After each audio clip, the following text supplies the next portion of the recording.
Robert, simple question. Can anybody become rich? I believe so. This is what I believe. Sure. You know, when you and I go to the supermarket and we buy a carton of milk, we always check for the expiration date. But most people do not check for the expiration date on their brains.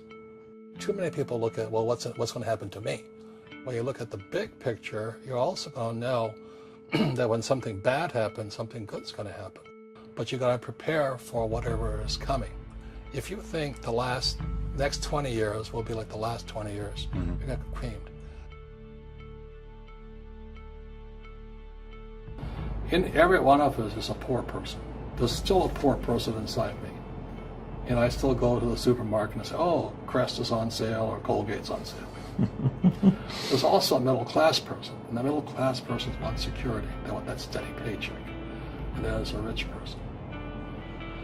And they're all inside of us except that it's not taught.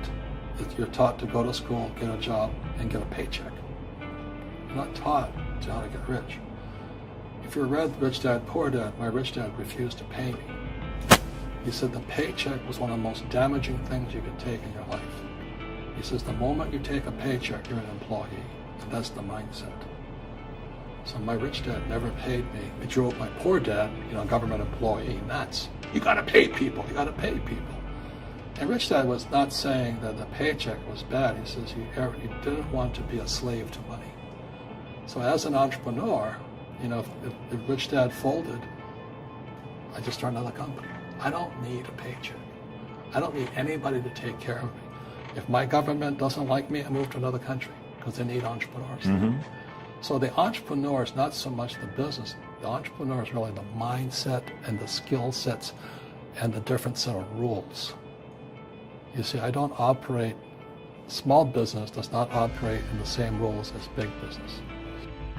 Because everything in Second Chance is the opposite of what they teach you in school.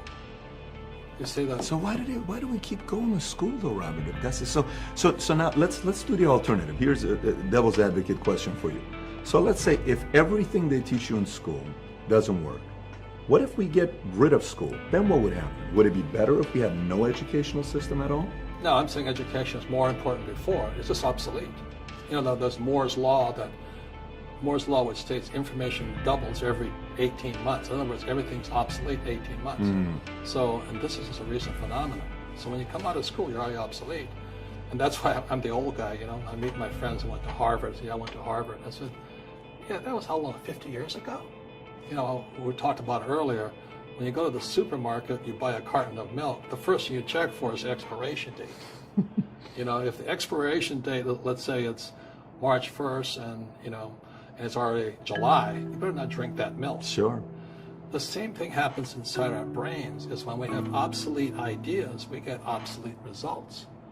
So what's happening for most people, the idea of going to school, getting a job, working hard, saving money, getting out of debt, buying your house because it's an asset, investing for the long term, is obsolete. The world has changed. Entrepreneurs have one thing in common. They keep going. They'll change the rules. They'll reinvent the rules. They don't just take one answer. So a real entrepreneur, it really makes no difference which country you're in. That's my belief. So, I love that. It's just a mindset. What could you say, if you could say one thing to somebody who's never been an entrepreneur and they're thinking about making the leap of faith into becoming an entrepreneur, what could you tell them? Well, I'll just tell them the same thing that happened to me. My last paycheck, I still remember it clearly. It was one of the worst and the best days of my life. And I was in Puerto Rico. I was working for Xerox, and my boss gave me my last, it wasn't a paycheck, it was a bonus check. I think it was about $30,000 taxable. It's the only problem with that. So I got this check and I went, holy mackerel. So I was excited, but I was also disturbed. And so this other guy comes up to me, his name was John, and John says to me, he says, you're going to be back. I said, why? He says, because you're going to fail. I looked at him and said, look, few expletive words, because that's what he did. He left Xerox, failed, and he came back. And I said, look, you failed and you came back, but I'm going to fail and I'm never coming back. And that's the attitude. Do you know what I mean? Absolutely. If you say, well, if I fail, I'll go back to mommy and daddy, then that's what you'll do. So if you fail, that's when I became an entrepreneur, because I had no money. I had no money for years. I didn't have a paycheck.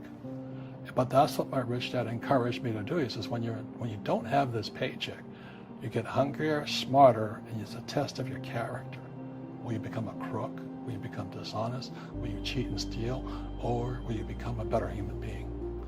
So really, that's the benefit of becoming an entrepreneur, is you really find out who you are when you don't have anything.